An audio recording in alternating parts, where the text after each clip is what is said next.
Hey, how's it, everybody? It is right around 5 p.m. West Coast time. I am going to call it 2 p.m. Hawaii time, 8 p.m. on that their East Coast, and 7 p.m. for our Central Time folk. I am Matt Statter, and we finally have a raid coming in after I started. Yes, excellent day. We've got Terry in Scotland coming in from Scotland, and he has got himself the Raiders. Let's see here, 4 of them. Well, I'm guessing that Bainy Bo is one of them. I'm guessing Katie Zor is another one. I'm not sure who else is in that there raid, but I'm welcoming you in with open on arms. We also have E-Music in the house, and we've got Pacola T. She is the lure queen today from a Las Vegas bar. Nope, I meant an optometrist. That's exactly it. Gotta go check the eyes when you're in Vegas or wherever it is you're at. Getting your eyes checked on a Sunday afternoon. That's the ticket. Exactly. And let's see here. Molly, please, can you join Cherry's chat lounge after stream? We're having serious issues with his stream with OBS. I can try for a little bit. I've got some production that I wanted to do after the stream today, but I can definitely give it a whirl. Although I can tell you right now, Terry's way more tech savvy than I am, and so I'm not so sure I'll be able to help. But I will give my input where I can. It looks like we've got Mama Sean coming in on the YouTube side, and that is right. It is Mother's Day, and so happy Mother's Day to all y'all who celebrate. And Chuck, I just want to know if I got my files back. No, I haven't gotten my files back because I haven't been back to ask if they've done it yet. Because I keep forgetting whenever I go downtown, I keep forgetting to swing by the place. So yeah, I know I'm the worst, but it'll happen. It either won't happen or it will happen, but there's nothing I can do about it at this point. All right, so let's see here. Now that we've got a little crowd gathered, why don't we get the party started? Before we do that, though, I want to say, hey, Rick, and how's it? Kenny from the Cove. Good to see you. All right, let's do this, shall we? Yes, let's do it. Boop.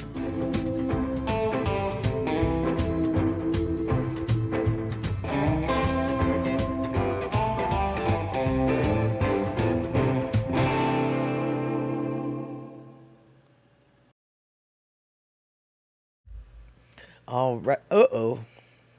All right, there we go. I almost forgot to turn the cat face off. Terry, you may have to give up streaming. You're having terrible audio problems that you can't solve. Well, what, like, is your microphone not working? Yeah, I don't, wow, yeah. I definitely don't know if I'll be able to help you with that, but what is the little bit of a problem there that you're having, Terry? And while we're waiting to find out what's going on with Terry's stream, I've got a little question for you guys. Now, this is something that I heard on the interwebs, and quite honestly, it's one of those things that's like, oh, wait.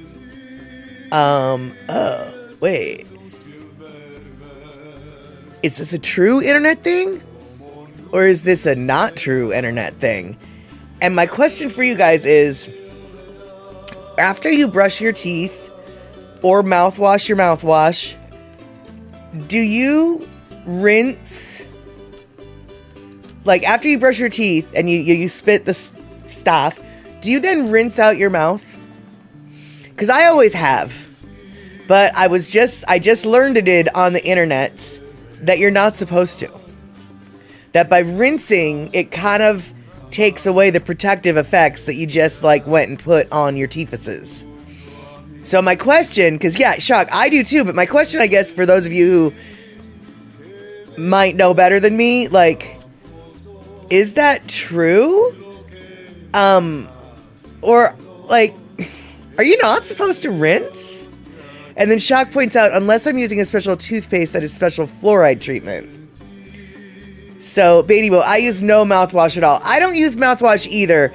And when I do use mouthwash, I definitely don't rinse. And I do kind of feel like rinsing after mouthwash for some reason doesn't make sense to me. But I always rinse after I brush my teeth. But Terry's coming in with, my dentist told me not to rinse a long time ago. And yeah, mouthwash usually just makes things worse. There is a certain mouthwash out there that I don't think necessarily makes things worse, and it's called Biotine. And it's a mouthwash specifically for people with dry mouth. So it helps to like keep the liquid in your mouth liquidy. And I know that a lot of mouthwashes have a tendency to dry out your mouth, which is what causes problems. So I'm thinking of all the mouthwashes out there, the Biotine, which is to make sure your mouth doesn't dry out. I'm guessing that is an acceptable mouthwash.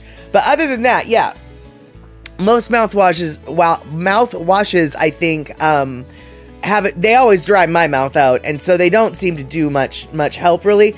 But it's specifically the toothbrushing part, and so it sounds like maybe, just maybe, I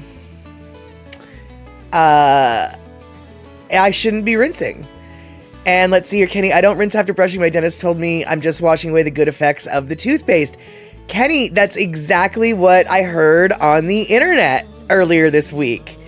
And so it looks like two Texas dentists seems to think, I don't know, Terry, if you were in Texas when you had that dentist, but I'm just going to assume it was a Texas dentist that told Kenny, and I'm going to assume it was a Texas dentist that told Terry, don't be rinsing after you brush your teeth. He said we lose the benefit of the fluoride.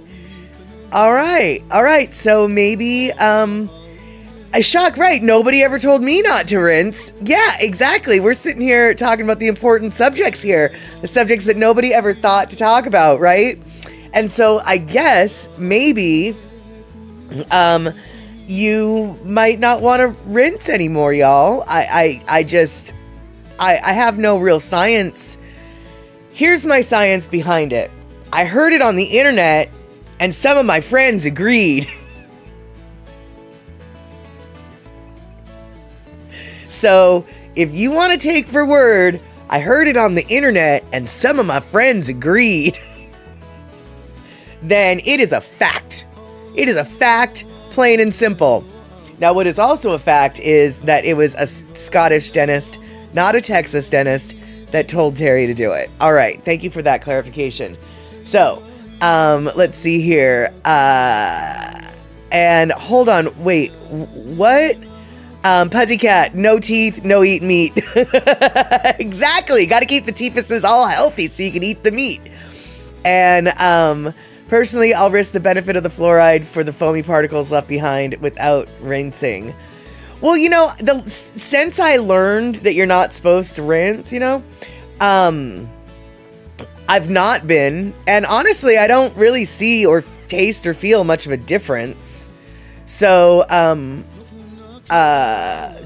okay, wait, hold on. And Kenny, speaking of Texas stuff, I learned a new word, in Texas German today.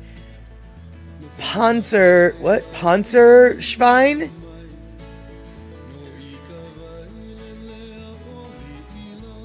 What's Panzer? Yeah, I was like, tank pig? No, Picola Tea, I spit the foamy residue. I just spit it. I spit it out, but I don't rinse. Normally I would spit it out, and then I would take fresh water and rinse whatever's left. But instead, I just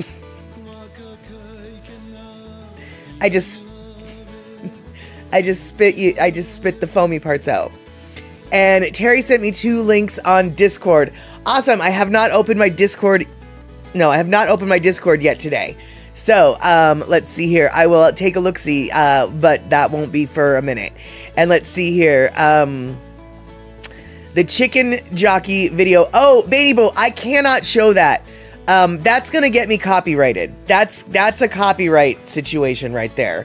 Jack Black stuff is probably very verboten for me. And so, I don't think I will be able to do that. And let's see here. So, Restream isn't echoing in here from YouTube. Is it echoing any place? Am I echoing? I shouldn't be echoing. I know, right? Exactly, Picola T. It's starting to sound R-rated. And, oh, you showed it on your stream without a problem? Okay, well, I don't have it downloaded, so I cannot show it today. And let's see here. The Google says Panzerschwein is a German compound word that translates literally to armored pig. Okay, so Kenny from the Cove, what? Oh, wait, it literally means tank pig, but it's really the word that Texas... Oh, created for the Texas animal, the armadillo. Oh, right, that makes sense. It's the armadillo. Okay, right. That makes sense. Although, actually, I think like a wild boar could probably be considered the same kind of thing, because don't the boars sometimes end up getting like these sort of armored bony plates on the side of their... Am I making that up? Yeah, I hope it's not echoing anywhere, you guys, because all of my settings look proper, and, yeah. But, speaking of sound and echoing, Terry, do you have a different microphone? Or do you have a different,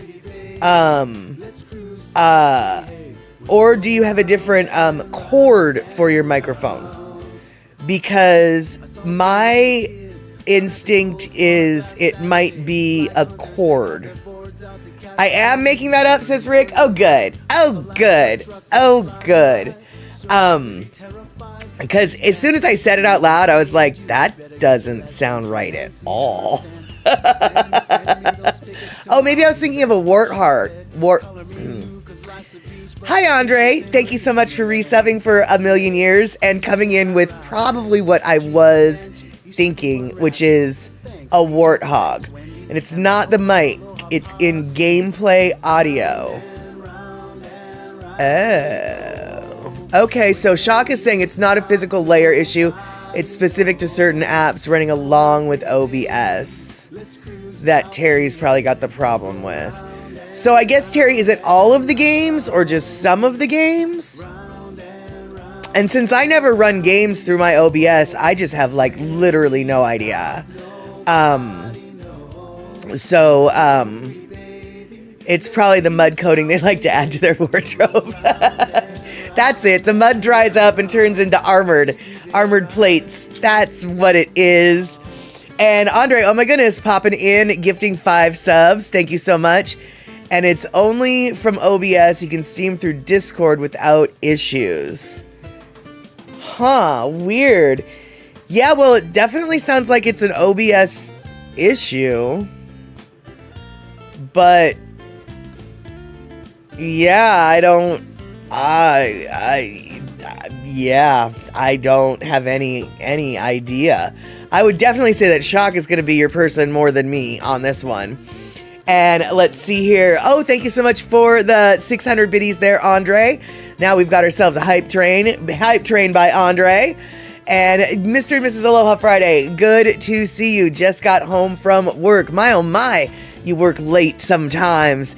Glad you could make it in for just a quick minute, if nothing else, but you really haven't missed much. Right now, the only topic of conversation... Well, actually, okay, we've had multiple topics now that I think about it. But the most important topic of conversation is whether or not you're supposed to rinse your mouth out with water after you brush your teeth. And apparently, you're not supposed to do that, which I just learned this week. So you spit all the foamy stuff out, but you don't rinse beyond that. It keeps all the good stuff from the toothpaste on your teethuses. Apparently. That's what they tell us. And remember this, y'all, you only need a drop of toothpaste the size of a pea. So let's see here. Terry's telling me that there's a new broadcast software called Meld that looks like it might be an OBS beater when it comes out of beta. It's brand new. Oh, okay, right on. I don't know if I'll be switching over now that I barely know how to use OBS, y'all. I'm not about to switch to some new software. And let's see here. A good whiskey is a good rinse after anything, says Rick. Well, now, I'm not saying that the whiskey isn't going to, the whiskey might keep the fluoride on your teeth. And besides that, I'm assuming that if you're rinsing with whiskey, you're not spitting that whiskey back out. So if nothing else, you're still going to have the fluoride in you.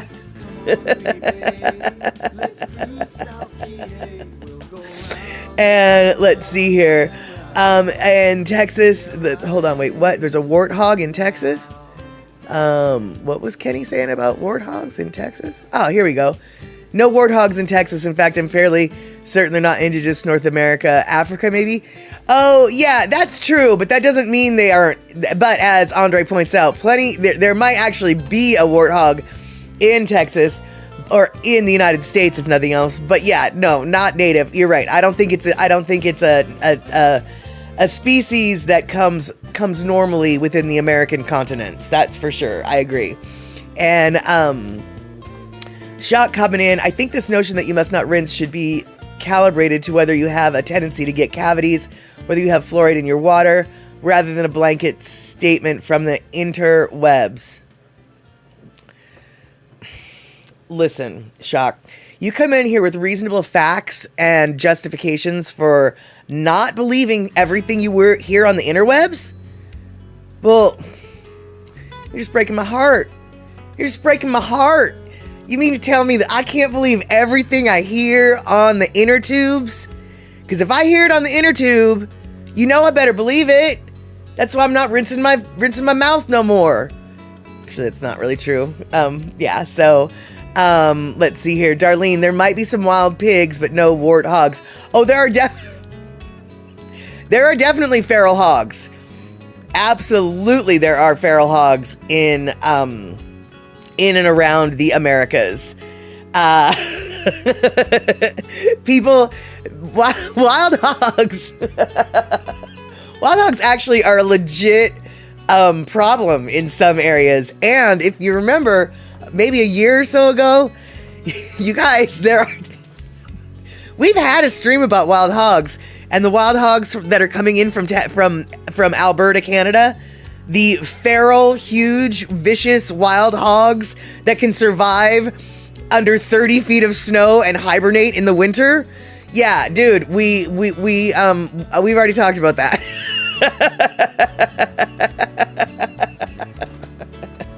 And guilty of rinsing, says Puzzycat, and Florida just banned fluoride in Florida water in every county. And Shock, yeah, your boss's friend, Mr. Meat, shoots them from his front porch in Oak Ridge, Tennessee. Absolutely, yes. And Kenny, I'm not at all surprised. There's actually a bounty on feral hogs in Texas. Yes, they are 100% a problem in a lot of states. Hawaii included, actually.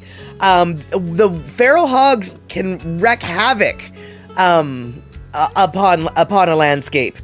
And let's see here. Okay, so Terry coming in with facts that may or may not be facts, because I'm reading them off the internet, but they're probably closer to facts than what I heard off the internet. So rinsing your mouth with water after brushing can wash away the fluoride in toothpaste, which is important for strengthening your teeth and preventing cavities. Spitting out the toothpaste after brushing and not rinsing allows the fluoride to continue working on your teeth. However, if you do rinse, it's recommended to wait at least 30 minutes after brushing before eating or drinking to allow the fluoride to remain effective. Well, I would think that the 30-minute rule would still be true even if you didn't rinse. But anyway, Shock, a pig can kill you and eat you in your entirety. Absolutely, dude. 1000% very true. In fact, more pigs per year kill people than sharks. And when I was a child, my dad made it very clear to me that the most dangerous job on the farm was always feeding the hogs. Because if you fell into the hog pen while they were eating,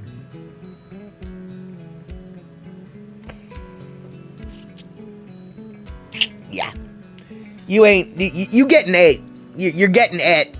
You're not climbing out of that hog pen. You're getting ate. They're eating. They're in a feeding frenzy. They're eating you. So yeah, definitely not the thing that you want to do. Yeah, the sows, for sure. Yeah, that's what they were. And Darlene says, yes, they sure can, Shock. My uncle and aunt had a farm with pigs, sows, and sows, and they stated pigs are the more dangerous farm animals. Yes. Dangerous for all sorts of reasons. First off, they're bigger than us. Second off, they're at least as smart as us. They might not have thumbs to do stuff with, but they're smart. And they're big. And they got some teeth and some hooves. We got teeth, but we don't got hooves. Well, they got the brains, they got the brawn, they got the teeth, and they got the hooves. Yeah, they will eat you if they want to. For certain. All right, so I don't really want to dwell anymore on that topic. And Pussycat, we just had a gator attack in Florida. A woman was doing somethings. A woman was killed when she ran over a gator in a canoe and was tipped over and attacked. See, and that is, oh Jesus, that is a nightmare. That is a full-on nightmare to think of. You know, you're in the canoe. I mean, actually, that is the one reason why I wouldn't want to go kayaking in Florida, because even though kayaking in Florida does look like it would be super awesome, you pretty much just outlined my exact fear. Accidentally hitting something that I didn't see in the water, having it roll me over, and I know that it's easier to tip out of a canoe than it is tip out of a kayak, but as someone who has tipped out of a kayak, it can be done. So yeah. Oh, and it's gator mating season. That just sounds, yeah, that just sounds awful. And Chuck, I've already had an unknown organism in the water experience. Absolutely. Fairly sure it was a sturgeon. Still not 100%. But we're going to call it a sturgeon because it's the least scary of the options. And exactly though, Chuck, when you need a body disposed of, you want a pig farm nearby. And as much as it's a joke, it's actually not a joke. There was a serial killer up in Vancouver, British Columbia.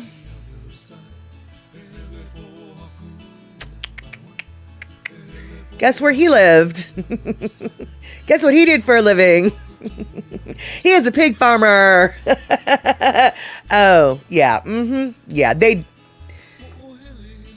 didn't have a lot of forensic evidence to go by, but it was mostly like clothing that they found and stuff later.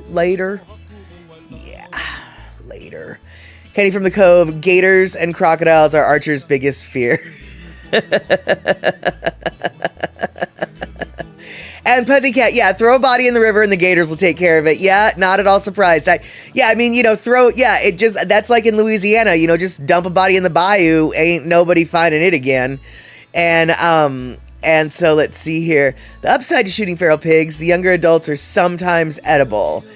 Oh yeah, for sure. Yeah. Oh, absolutely. In fact, actually, Kenny, that's what a lot of people in Hawaii do. What they'll do is they'll try to trap a younger adult, and then they'll feed it for a while to make sure it's got like good food in it, and then they kill it. And yeah, they're totally somewhat edible, especially if you cook them in a good emu. But here, Terry in Scotland, warthogs are native to Africa. See, we're not making these things up.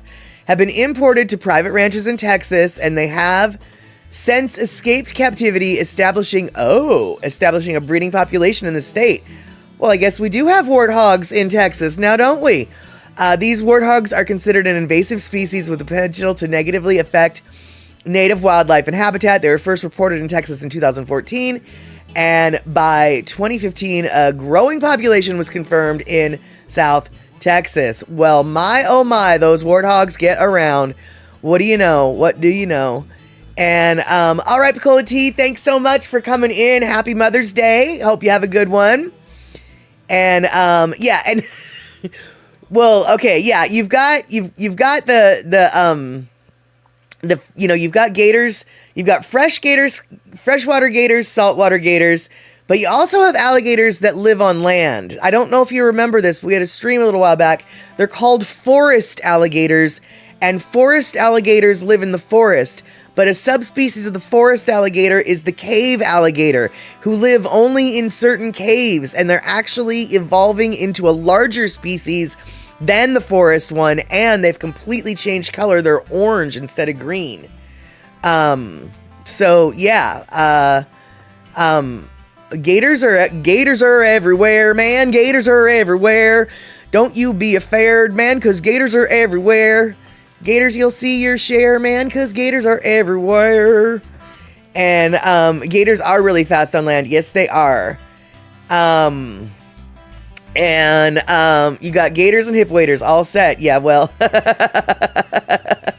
pigs are just trying to get revenge for the fact that bacon is so delicious. That is exact. Well, you know, who knows, actually, pigs, we could be just as delicious to them, right? I mean, right? If we could be just as delicious to them as they are to us. If you think about it. Because they call human long pork. Apparently, we're kind of like pork. I wouldn't know, but apparently those who know. We're kind of like pork. It's called long pork for a reason. Or not it. We're called long pork for a reason. And Pussycat, you know a canal where there's at least 40 gators in there at night. You can shine a light on them and see their red eyes looking at you. Neat. I don't wanna do that. And let's not go there. We already did go there. Long pork, long pig, same diff. That's what we're called. And some say we taste like spam. Well, we might because as we've discussed in an earlier stream, for those of you who weren't here, we actually did talk about why it is that sharks and whales don't eat human beings. And part of the reason is because we're too bony and we're too salty. The average seal has a salinity that's like half of what our salinity is as a human being. And we don't have nearly the blubber or the meat. We have a lot of bones, but not nearly, enough. So as far as whales and shark palates are concerned, we're way too salty and we're way too bony. And nowadays, that's even just without modern chemical foodstuffs. But as Shock just pointed out, now with most of the preserved foods that virtually the entire world basically eats, we are definitely full of preservatives, sodium nitrates, sodiums of all kinds, and all sorts of preservatives. But regardless of the preservatives, just for our salt content alone, our blood salinity, so would they find diabetics to be too sweet? I don't think so, dude. No, I think that it has to do with how much salt is just. We need salt in our bodies to. Salt is our electric lights. Without salt, we wouldn't be living. Our heart wouldn't be beating without the electrical current of, the sodium and the potassium and all that, right? So we just have too much of it in our system. And sharks and whales eat things that have a much lower salinity, a level of salinity. And so we're too bony, too salty. You need ice cream in your body.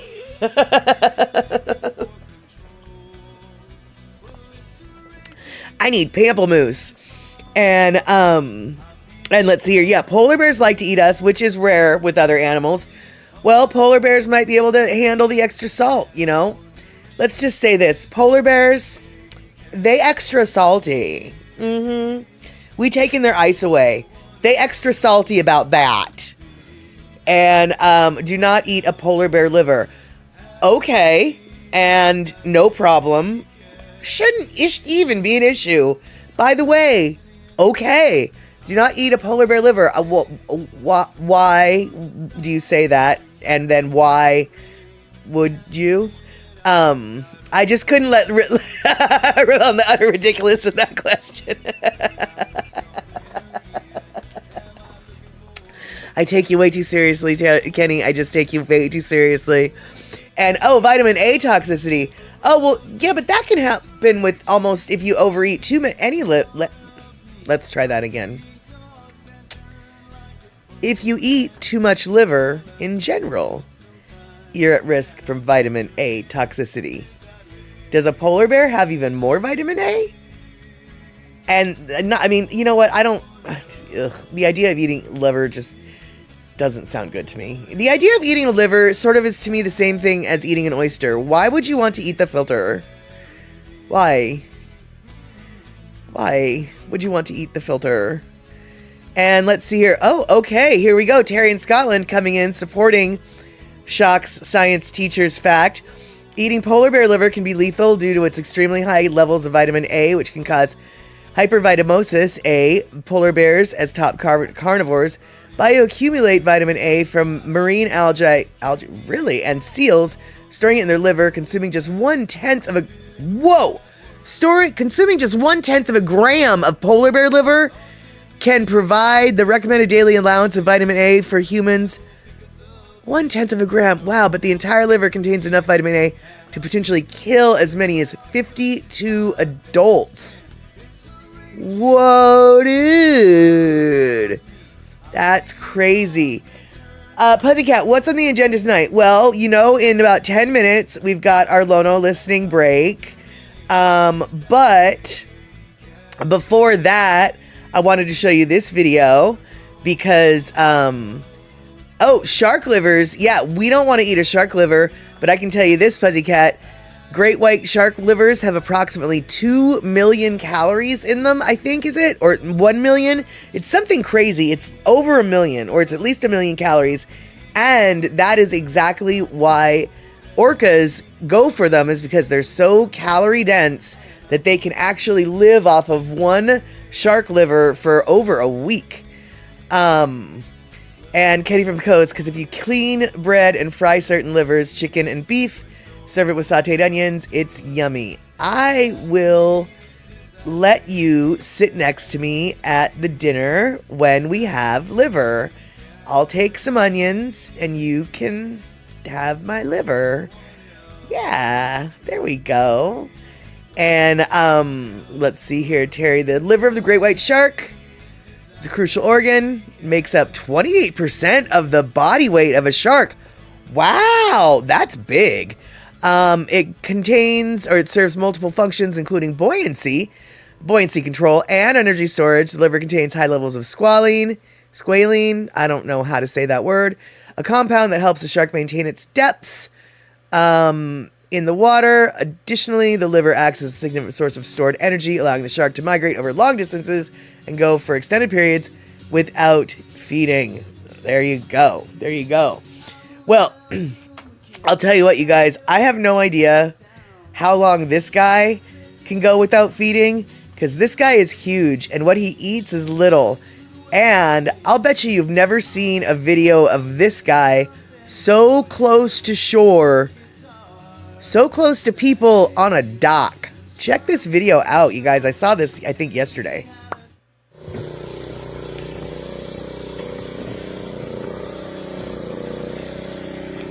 He's right there now. He's coming up right here, dude.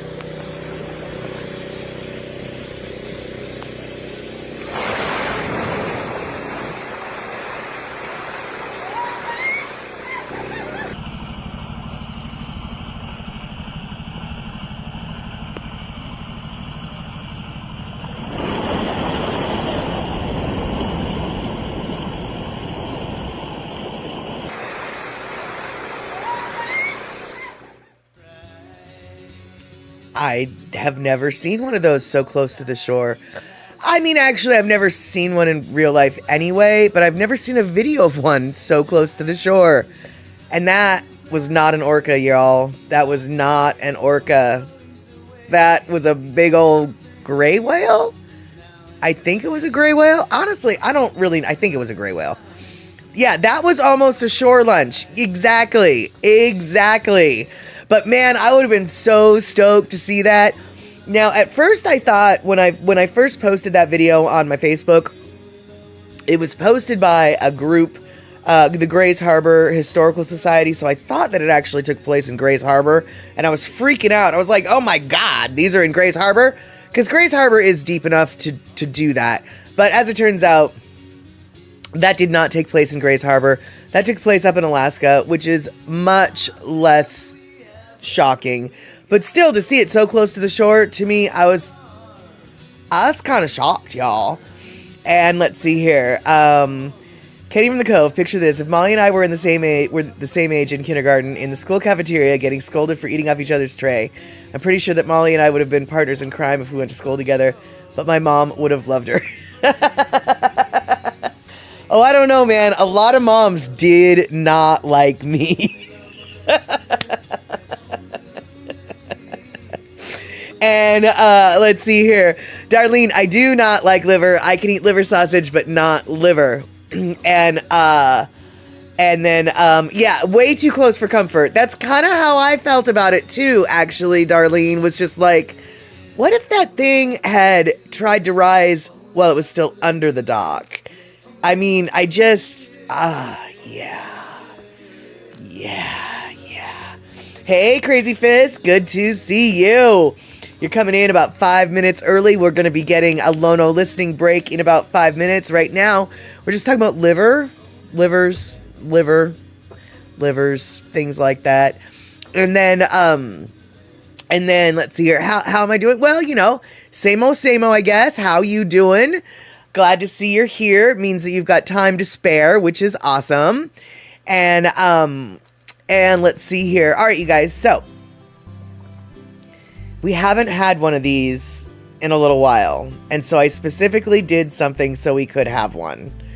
All right. So you guys, in the state of Washington, we have a huge ferry system.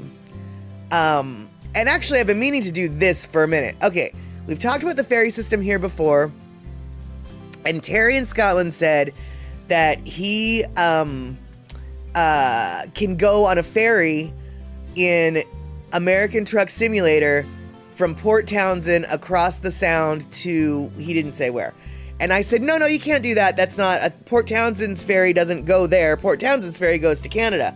I'm a big old liar. I'm a big old liar pants. Port Angelus's ferry goes to Canada.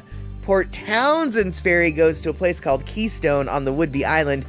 And here is a map. That's right, a map of all of the ferry routes that the state of Washington runs. Now, the little red dots, that's actually they're either private or Canadian boats. But all of the black dots, those are all of the ferries that we have in Washington State or run by the state of Washington. But those are not the only ferries that we have in the state of Washington. We also have ferries that are run by Kitsap County and Kitsap County alone. And one of the ferries that Kitsap County still uses is the Carlisle 2. It's a foot ferry built in 1917 by the Lummi Island Navigation Company to carry passengers and freight between Bellingham and Lummi Island. One of only two surviving Puget Sound Mosquito Fleet era ferries, along with the Virginia V, converted to a car ferry in 1923. She returned to her original role as a foot ferry in 1936, sailing between Bremerton and Port Orchard, which she continues to do on this day. Kitsap Transit gave her a major overhaul completed in 2021. Renovation included replacing the engine, generator, ventilation, propeller, along with repainting the exterior and seating areas. This ferry is 110 years old, y'all. And what's even cooler is they have another ferry that they've used on the same route that's way more modern. That's the new ferry. So Kitsap Transit has two ferries. One of them looks like that, and one of them looks like the other. Shock, does it have a wooden escalator? No, I don't think it's got an escalator, but it probably does have wooden stairs. And Rick, saltwater and a metal hull at 108 years. No, thanks. I just think it's amazing. I am just absolutely, floored. Now,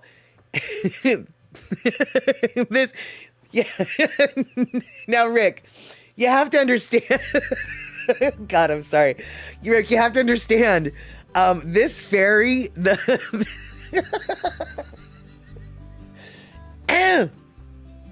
this ferry route does not go very far. Unlike all of these that go like, all of these are usually like an hour, at least a half hour, an hour, whatever. The Kitsap ferry, the Port Orchard ferry literally goes from Bremerton to Port Orchard, and the blue line is the route it would take to drive. And here it says it's like 14, 15 minutes. That's a load of bull. Like, that's when there's no traffic on the road. That drive can actually take over an hour at the wrong time of the day. And so they have a ferry. So if you notice, there's little pink dots from Bremerton to Port Orchard. That's where the ferry runs. So for the most part, you can see the boat from one dock till the next. Like, as soon as it leaves Bremerton, in Port Orchard, you can see it on the horizon. It's right there. You could probably swim, especially when the tide is out, because it's quite shallow in that area. You could probably swim from Bremerton to Port Orchard faster than you can drive in some instances. So, I think the boat ride is about 15 minutes. And like I said, they say that the drive is 15 minutes, but that's only when there's nobody else on the road. It literally can take an hour. But the boat ride apparently is about a 15-minute ride, I think. And so, let's see here. Terry's saying the Kitsap Transit in Washington State operates a foot ferry between Port Orchard and Bremerton. The Port Orchard foot ferry operates from 8 p.m. to 11 p.m. And yeah, it's paid for by the Kitsap Transit, basically. So it's like the same time as the water taxi. Yeah, exactly, Andre. It's about the same. It's about the same distance between the two sides as well. And when I say water taxi, that's not a ferry? Correct. The water taxi actually is, I don't even know who runs the water taxi, to tell you the truth. I think it might be Seattle, the King County. But that's basically just a little foot ferry that goes from West Seattle across the Puget Sound, across the mouth of the Duwamish, to downtown Seattle waterfront. And that takes 10 to 15 minutes. The Port Orchard to Bremerton is also like a 15 to 20 minute ride, I'm sure. It can't be more than 20 minutes. And let's see here. Some of the ferry pilots who go from Aransas Pass on the Texas mainland to Port Aransas on Mustang Island sometimes seem like they're playing chicken with the big freighters coming up the channel. More than once, I've had to ride through the aft wake of a freighter or an oil tanker, and it wasn't fun. That's where I first heard a ferry pilot ask a passenger, "Yeah, but did you die?" Yeah, well, luckily the Kitsap ferry between Bremerton and Port Orchard definitely doesn't have that freighter risk. The water taxi between West Seattle and downtown Seattle absolutely has that freighter risk, because just to the south of the route is where the Port of Seattle shipping docks are, where all of the freighters dock in. But these days, that's no worry, because we have no freighters in port. There's not one ship delivering nothing in the Puget Sound right now. So, no worries about getting run over from freighters, because there's no freighters coming in from China. Oh, shucks. We're not gonna die. Soon. Now. Maybe in a month when we don't have toilet paper. But I don't think our toilet paper comes from Japan. I mean China. And I don't know how I got Japan and China confused. And I know that that's really offensive. And I'm sorry about that. I truly have no idea how I got those two countries confused in my head. But here we go. Wrong word. And yes, we won't have any cheap plastic toys or tools that will break and injure you. That is correct. But you know what we will have? We're going to have this regardless of whoever's doing what. We're going to have a Lono listening break, even if it's 4 minutes late. All right, let's do it.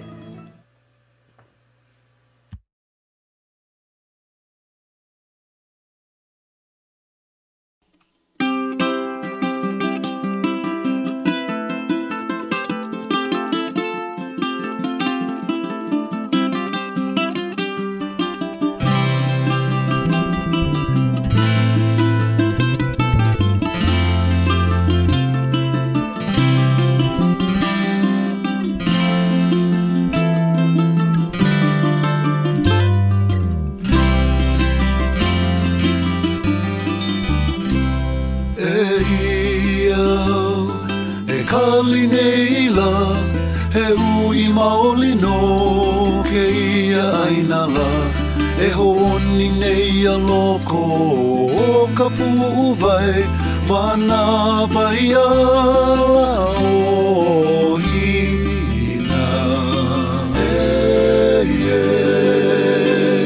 Molokai Ne aku I ke kula a o moa ula Haku ko I ka vai ai ai Ina pali a he vai hui hui Ke pili mai ka ili me molo ka inui ai Ina Molokai Ina mae no lole Mae ke kino Mae hoi ka uhane Olai Ka mawa ke ai Ka halau a ole Holo he polo lei Molokai nui aina Molokai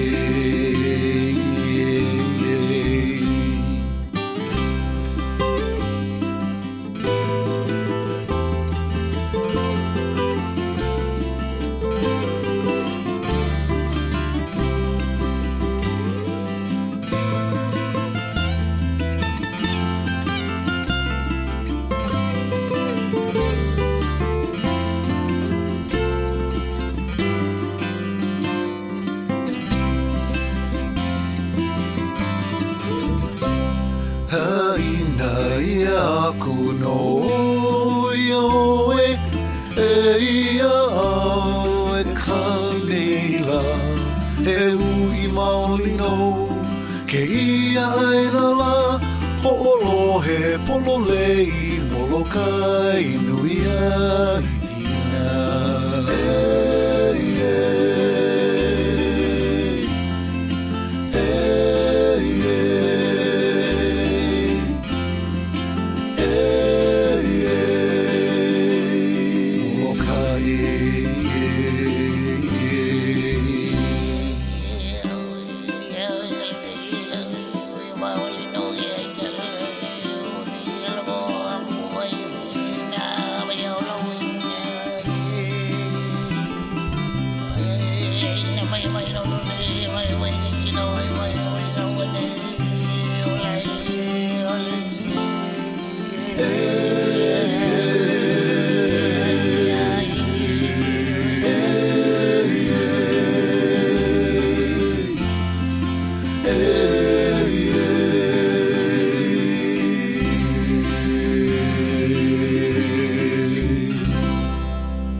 If you enjoy what you heard, check us out at www.lonomusic.com. Aloha. All right, now we've got some reverb. And now we should not have some reverb. Yes, that's right. Puzzycat's a hippie. He wants peace. And speaking of a hippie, oh, you guys, I abso-flippin' forgot to do this thing. Piccola T, as we know, is in Las Vegas. And earlier this week, she went to go see Dead and Company, which is, I guess, the remaining members of the Grateful Dead and then, like, other people. Oh my God, y'all. First off, I don't really even like Grateful Dead. And this 4-minute video that she sent me of the opening part of the show, worth the price of admission alone. And I don't even like the band. It was the coolest flippin' thing. And I meant to download it and I meant to share it with you, but I didn't. So on Wednesday, we better have that flippin' flirpin' thing, because let me tell you, I have to share it. It was this video. If you have an opportunity to go see Dead and Company, I don't know if Dead and Company is just in Vegas, if it's a traveling show, I have no idea. if you have an opportunity to go see that show, go see that show. It is a show. It's more than just them standing on stage. The visuals, the production of it is amazing. Pussycat, neither am I. Neither am I. Okay, that's like, these words are coming out of somebody that's just like, I am so tired of the Dead. The Dead is so overdone. My college years and all my friends that follow, no, I just can't anymore with the Dead. I can't. That's where I'm coming from when I say, oh my God, go see the show, okay? And, yeah, what did Jerry Garcia say after he got clean and sober? Hey, wow, this band sucks.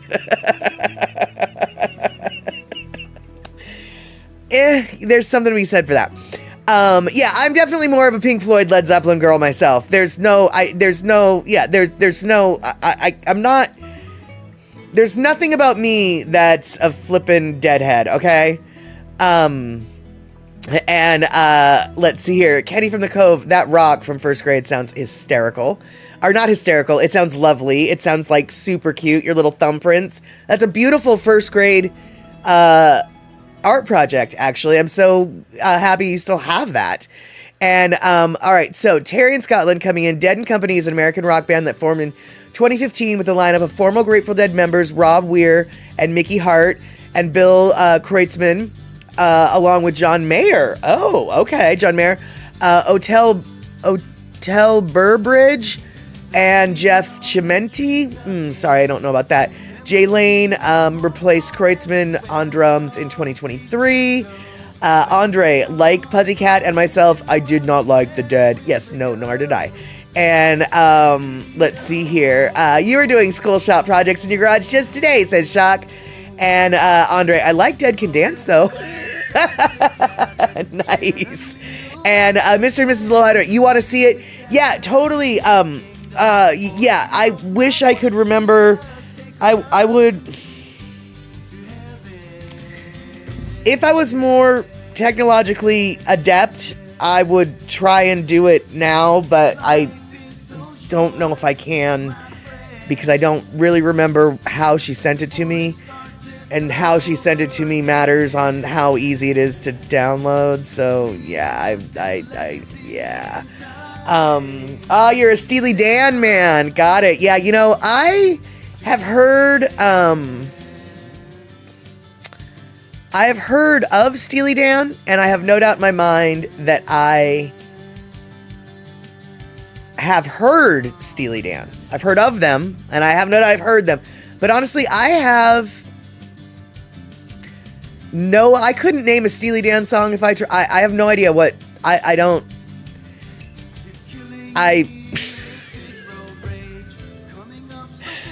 have no idea. I couldn't name one Steely Dan song. HRY 19, Hey 19. Gid Tanner and the Skillet Lickers. I have no idea what that is. But Gid 18, Mr. and Mrs. Look. So yeah, girl, no, Hey 19, no, nothing that doesn't, I don't, yeah, so some of y'all want to help throw out some songs.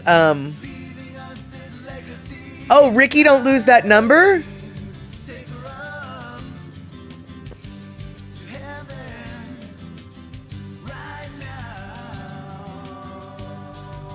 I thought that was a Phil Collins song.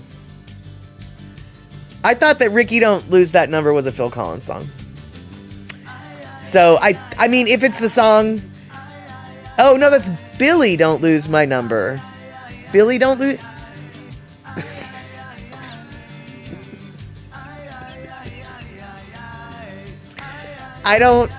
And then Peg, Do It Again? No idea about Do It Again. No. Billy, Billy, don't you lose my number, 'cause that's the only way I'm gonna find you, or something like that. Yeah, that's a Phil Collins song, isn't it? Yeah, Billy, that's a Phil Collins song, isn't it? I thought that was a... thought it was. Yeah, the Billy Don't Lose My Number is a Phil Collins song. Ricky Don't Lose My Number, I don't know that song. I don't know that song. I know the Billy. Okay, so it was a Phil Collins song that I knew, but I don't know Ricky Don't Lose. Nope. No idea. I'm going to have to go on a Steely Dan deep dive once this is over. Because I have no clue. I have no clue. It's Ricky Don't Lose That Number. It's the only one you want. Yeah, nope, nothing about that. Nothing. And Rick's got the link, so I'll have to check it out, I guess. 1974. Y'all have to realize this is a year after I was born. I know you said Ricky, not Billy, but all I knew was the Billy Don't Lose My Number. And so, let's see here. Terry, Steely Dan is an American rock band formed in Annandale-on-Hudson, New York in 71 by Walter Becker, Donald Fagen, and originally having a full band lineup, Becker and Fagen chose to stop performing live by the end of 74 and continued Steely Dan as a studio-only duo, utilizing a revolving cast of session musicians. They were the perfect musical anti-heroes for the 70s. Mitchie Mama, I should change my alarm clock, which is going off now. It's to tell me that you're on. Yeah, you probably should. The time changed. And let's see here. Number of highly popular songs. Peg, Hey 19, Ricky Don't Lose That Number, Reelin' in the Years, Deacon Blues. You Gotta Go Back, Jack, Do It Again. Oh, I've heard that one. Wheel Turnin' Round and Round. No, I just think of Wheels in the Sky, Keep on Turning. But that's Journey. Reelin' in the Years should not be obscure. You have to have heard Reelin' in the Years. Alright, Do It Again. Had a truly awesome guitar solo. But they played those, even Andre's like, they played those songs for years and years. How do you not know? Part of the reason why I don't know is because in that era, a couple things. First off, I was living in Hawaii in the early 70s. The radio in Hawaii is very different than what they play on the mainland, first off. And second off, when we moved to the mainland, most of the radio I got to hear when I was a really little kid was country and western, because that's what my parents listened to. They were not any kind of rockers or rollers or nothing. And I agree, Journey is pretty awesome, and they're getting, they're regaining popularity these days. And it was adult alternative. Yeah, my parents did not listen to adult alternative. They listened to country and western. That was definitely what they played. And, yeah, and there you go. Off topic. HelloFresh assistance needed. Oh, well, how fantastic, because I was just about to go into my HelloFresh diatribe. So, what have we got? What kind of assistance shall I assist you with, Mr. and Mrs. Aloha Friday? Let's see here, man. We listened to so much Journey song. Yeah, them being a Bay Area band, totally. Okay, Mr. and Mrs. is still trying to finalize her HelloFresh order. Okay, what is keeping what's the sticky wicket? I can tell you this, the latest here, what am I trying to do? Here we go. This was the latest. No. There we go. This was the latest attempt that I made, and I literally made this today. And not only did I make this today, obviously I made it before the stream, I made it within 30 minutes. 35 minutes between opening the stuff and putting it in my mouth. 35 minutes. And what we got here is we've got, oh, here, hold on. Let's grab it first. Uh-oh, where'd it go? Ah. Okay. This is what, what did I just do? All right, this is what I made today. meatloaves with creamy mushroom sauce. Now this is what their meatloaf looked like. Mine did not look quite as pretty. And let's see here though, Mr. and Mrs. Aloha, Caribbean style panko crusted tilapia or street cart style chicken bowls. Well, are you asking which ones you should choose? I am going to go out on a limb. Well, if I were choosing, I would probably choose the Caribbean style panko crusted tilapia because that is something that I have never made, never would normally make, and don't have any idea. Like Caribbean food, for me, I have no familiarity with how to cook it or some, and so like the Caribbean I would get it so I could learn a little bit. However, Kenny, I'd go with the chicken bowl. I agree with that. In fact, I would probably get one of each because the chicken bowl is something that I'm pretty sure I would like. Whereas with the Caribbean, it's like, ooh, I don't really know if I would like it, but it would help push my boundaries. The chicken bowl, it's like, well, I know I would like it, and I'd probably be able to make it again, but is it helping me expand my palate? Like, I guess, what are you using HelloFresh for, And if you're using it for brainless meals that are quick and easy, then I think I would definitely go with the chicken bowl. I don't know which is what, but the chicken bowl probably would be the easier. Whereas the tilapia is, multi-panned and blah, blah, blah. But I am very curious as to, what you do choose. And HelloFresh is if you want it. Well, yes, only if you want it. And do they have lamb chops and potatoes? Honestly, Pussycat, I don't remember.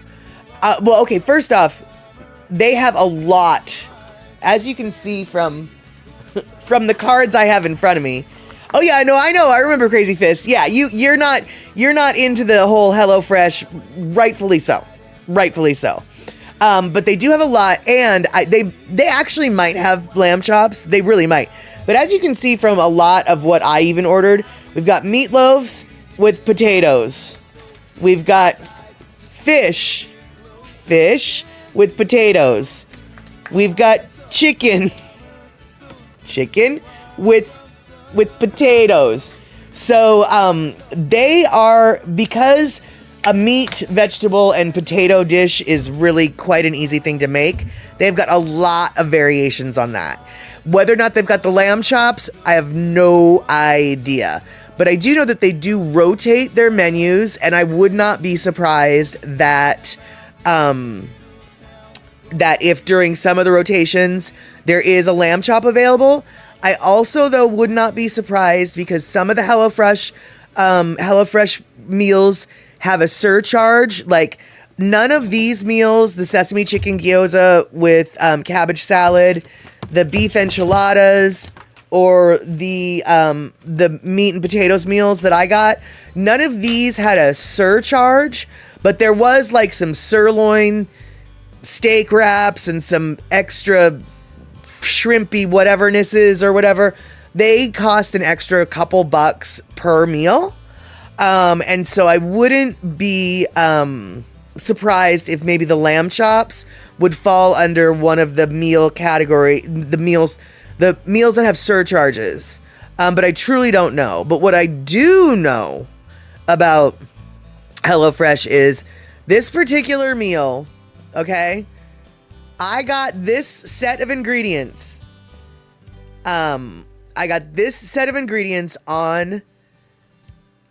not last Thursday, but the Thursday before. So this set of ingredients has been basically sitting in my refrigerator for 10 days. I have not acted on it.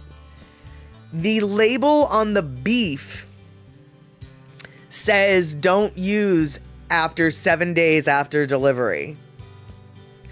But I opened the beef. It smelled fine. It looked fine. The green beans were probably the worst thing for the wear. But even if you wait 10 days to decide to make this dish, you're still good to go, right? And so I showed you, I washed all of my produce, because they did tell you to wash the produce. And I washed my mushrooms. I soaked my mushrooms in a little bit of water and then scrubbed the mushrooms. And they tell you never ever wash your mushrooms in the water because they turn into sponges. That's a bunch of bull. They don't turn into sponges. But I will tell you this, for those of you who don't wash your mushrooms, do you see that nasty glass of water on the cutting board table? The nasty glass of water behind them, they're mushrooms. Yeah, that was the mushroom water. That's how dirty the mushroom water was. Do you see the black blits that are sunk into the bottom? That was dirt and scuffiness. Wash your mushrooms, y'all. Wash them. Don't just wipe them with a paper towel like all of the television people say to you. Mushrooms are not flippin' sponges immediately. Sure, they might soak in some water, but gosh darn it, you're going to cook it right off. Do you know what mushrooms grow on, right? Wash your mushrooms. Don't just wipe them off. I cannot believe how many cooks actually, with a straight face, tell people just wipe them with a damp paper towel. You have got to be kidding me. Anyway, so, did I scrub the spuds too? They looked pretty clean in the picture. Yes, Kenny, I did scrub the spuds. And yes, Kenny, they did not need to be cleaned. I did not need to scrub the spuds. They were very clean. And actually, the green onions were clean and the green beans were clean too. The mushrooms, on the other hand, dude, you've got to wash them. And when I say wash them, I don't mean just wiping them off. Shock says, if you cook them, it's probably okay, but don't eat them raw. They aren't so great for you raw anyway. Yeah, exactly.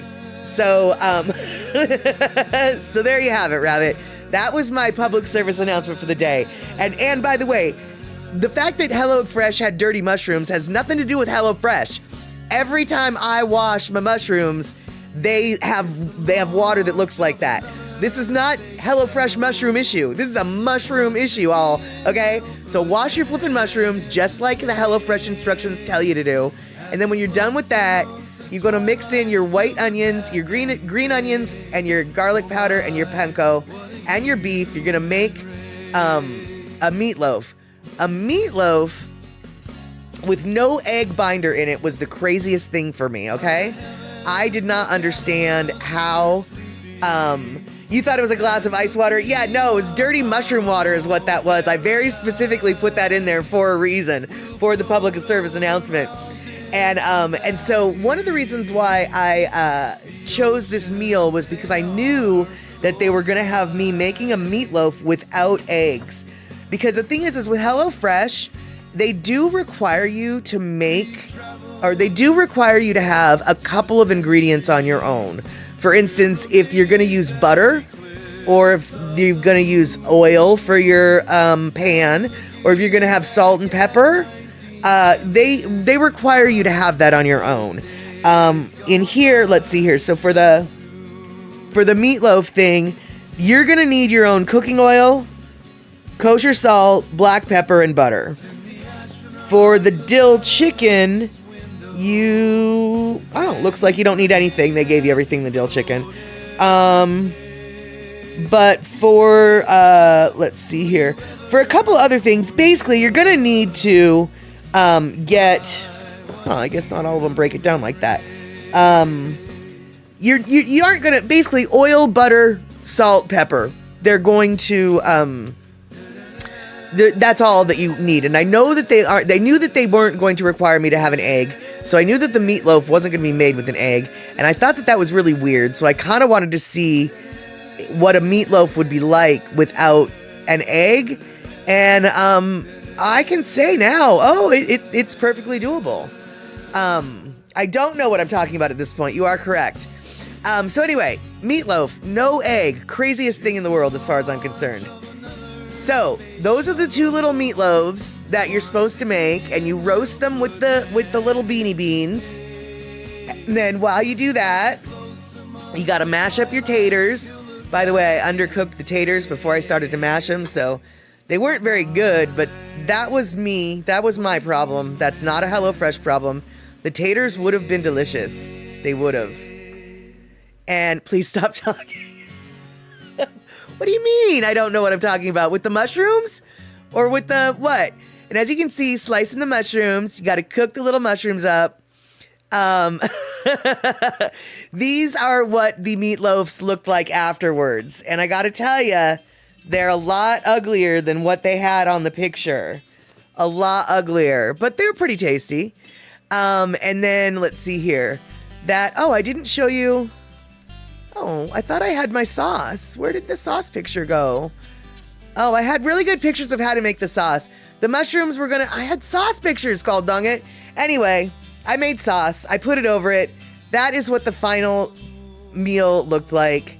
And then that was a meal. With a couple of bites taken out of it. And I have to say it was very tasty, and I do enjoy it. And it only took literally from 3:30 until 4:05. 3:30 was when I started, 4:05 is when I put the first bite in my mouth. So, in 35 minutes, I timed it. You could have, and that was even with me taking the pictures and everything. 35 minutes, you can have it done. Now, you've had lots of ugly meatloaves that were very tasty. I always make a meatloaf as one big meatloaf, but I have to say, making little meatloafs, the crust on the outside is very nice. I might have to do that. And the egg is why the thing is getting together. It's a binder. Yeah, that's why I thought it was really weird. No, I know that, well, okay, I wasn't sure that was the answer you were going to give, Crazy Fist, but I've always treated an egg as a binder with my meatloaf. I've always been told that the reason why you use an egg in meatloaf is as a binder. So when this meatloaf recipe came with no egg, I was like, that's kind of weird. How's that going to work? And as it turns out, it actually did work. It did work. And Mr. and Mrs. Now Mrs. says we might have to do the meatloaf. Ugh. Well, here, it was very yummy, but the one thing, and this is a fat girl talking right here. The one complaint I have about the meatloaf is they didn't give you enough ingredients for the sauce. The gravy, to me, what they determined was enough gravy for 2 people. I determined as a fat woman that was enough gravy for 1 person. We need to double that. If we're going to give it to 2 people, we need more of that. But the gravy basically was beef stock concentrate, a little bit of water, the mushrooms, of course, and then a little bit of sour cream, and a little bit of butter. And you just heated all that. So actually, I could totally have made more of that gravy. And I will be making that.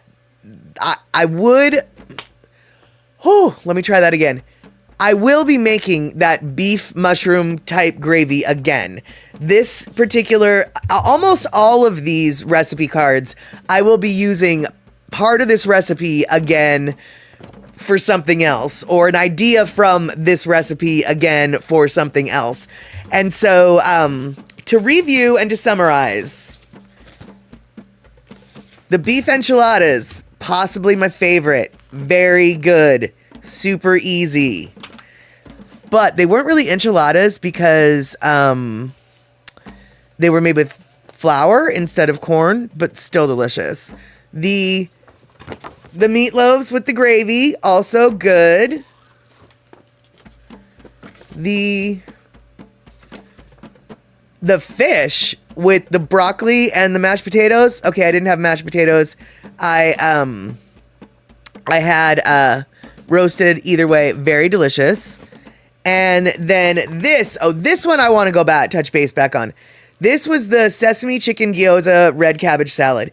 And when I originally talked about this meal, I was like, yeah, I didn't like the salad.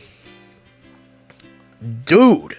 No, the reason why I didn't like the salad is because the slaw hadn't slawed yet.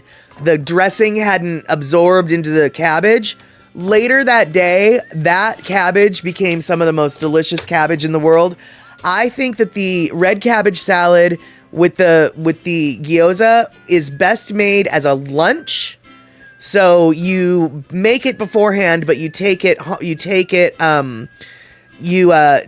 to work that day, and then by the time it's at work, the slaw is just mwah. So that's my opinion on that. And in regards to the glaze on the meatloaf, y'all, we could have an argument about this. Red sauce, brown sauce, barbecue sauce, ketchup. How do you do it? Because I am all about the ketchup glaze. I'm all about the ketchup glaze on my meatloaf. I know people who use barbecue sauce. Those people, I don't trust those people. I know people who use marinara sauce. I'm unsure as to whether or not I should trust those people. And then we've got the brown sauce, the mushroom sauce, the brown gravy. I can appreciate that, but to me, ketchup glaze is the best, okay? And so I did, though, one of the reasons why I did choose the, whatever it was, the meatloaf with the mushroom gravy, is because I wanted to try a mushroom sauce on a meatloaf. And Darlene, I learned from Mom the ketchup glaze, but I've heard of the other sausage you're mentioning. Exactly.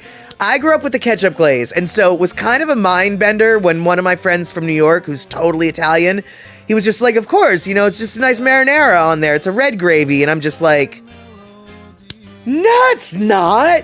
And so we got into a bit of an argument, but we both agreed that anyone who puts barbecue sauce on their meatloaf is just wrong. Now, Shock, glaze on meatloaf, y'all must have grown up with money. Yeah, you gotta put it, it's just a squirt of ketchup that's spread over. And Mr. and Mrs. Loha, I hated the ketchup glaze growing up. I really liked a crispy outer layer. Well, then I'll tell you what, dude. Making your little meatloafs individually really amps the crusty outer layer versus the inside soft layer. And so I highly, highly encourage the individuals. And if you make individual, like this literally just occurred to me, if you make individual meatloafs and you're one of those weirdos who needs the barbecue sauce, you can do that on your meatloaf, honey. And I'm one of those weirdos, one of those normal folk who like ketchup on my on my meatloaf.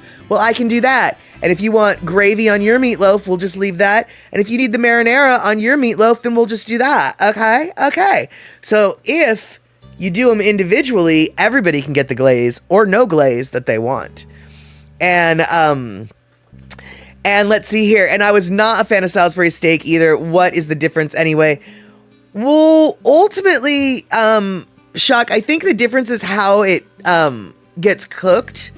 Because you're right, Salisbury steak is basically a flattened out meatloaf.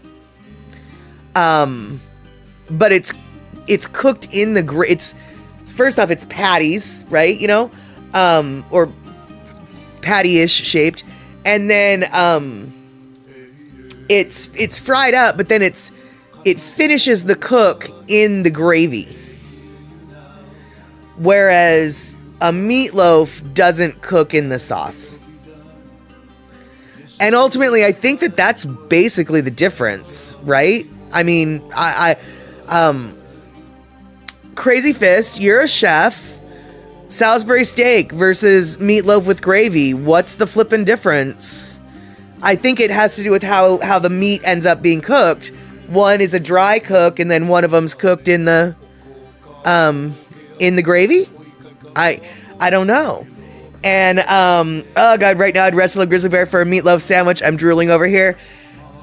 Well, honestly, yeah, meatloaf cupcakes. We're in. There you have it, Rabbit. But to tell you the truth, part of the reason why I ordered the meatloaf was because I figured, if nothing else, one of the meatloafs will, even if I didn't like the meatloaf and the way they had it, one of those meatloafs would be turned into a delicious meatloaf sandwich. Which was another reason why I was like, screw this, I'm going to take all the gravy. Because I took all the gravy because I knew that the next meatloaf wasn't going to need any gravy because it was going to get ketchup and be put on a sandwich. And Puzzycat, we're going to make Swedish meatballs tomorrow night. Oh, delicious. And let's see here. So Mr. and Mrs. Meatloaf Cupcakes, we're in. There you have it. There you have it. So once you decide what it is you want, feel free to use that code at that link, and we will hopefully have a new subscriber for the HelloFresh. And if we don't, you'll at least know all there is to know about HelloFresh thanks to this promotion. This promotion is gonna, the link is still gonna be live and available to using, I think, until like the 22nd of May. It might be the 24th. So if you decide suddenly at the spur of the moment later this month that HelloFresh is something I want to do, well, by all means, feel free to use these links, etc., because they will still be, even though this is going to be the last HelloFresh that we're talking about, the link will still be good for another couple weeks. And excuse me, Mr. Me made something suspiciously like barbecue chicken for dinner. Since I could not imagine him making such a thing, I was sure it was just some weird thing, but no, it was barbecue. Awesome. And can you get keto meals from HelloFresh? I don't think so.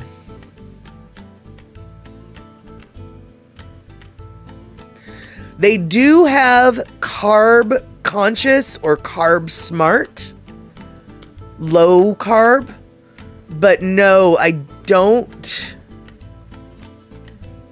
don't know. But what I do know, Kenny, is you can actually, I believe you can check the menu without having to sign up.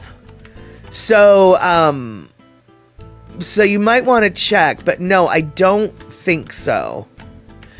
And Mama Sean, I'll remind you about porcupine meatballs. Now you have to look that up. Look up that old recipe.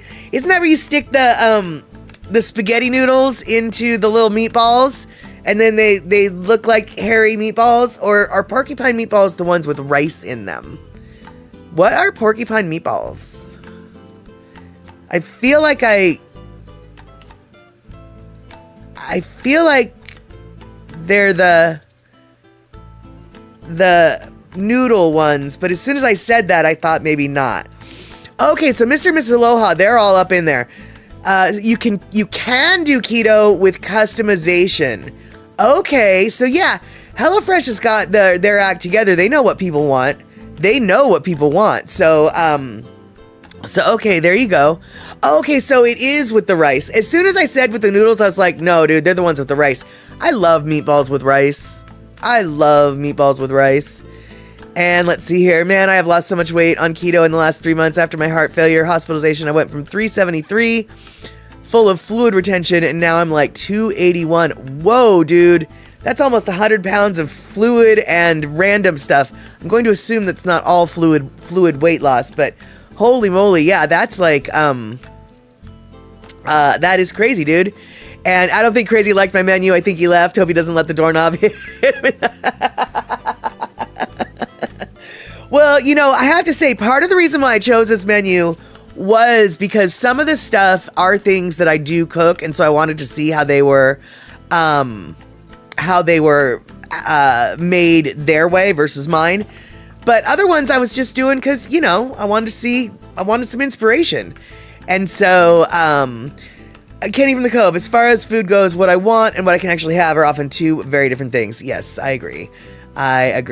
And, Mitchie Mama, you don't mind listening to my HelloFresh cooking? Oh, that is so sweet. Well, hopefully we will find another sponsorship with a different kind of menu to be working about. But I am glad that you guys are not opposed to my food ramblings, because my friend Mary and I are in process of figuring some stuff out, and it's all to do with food. The yummy, good food. But we're done talking about food. We're done talking about brushing our teeth. We're done talking about fairies and maps. We're done talking about gators, because it's time to be done. It is the bottom of the hour. And I want to thank you guys for coming in and hyping that train. Thanks to Andre. That's right. We're done talking about pigs, too. And when I say pigs, I'm talking about the kind, not the warthog. Well, we talked about warthogs too. Anyway, all right. So thank you guys so much for hanging out. Thank you for the hype train. Thank you for moderating if you had to mod, but I don't think we had to mod today. Either way, thank you for being here just in case. Thank you guys for HelloFreshing it up with me. We will see each other on Wednesday for that video that I'm going to download right now. And yeah, there you go. You guys have an awesome week, and hopefully we'll see each other on Wednesday. By the way, Statterbox at the cinema next Saturday is going to be Ocean's 12. That's what we decided. All right, sweet. Have a good one.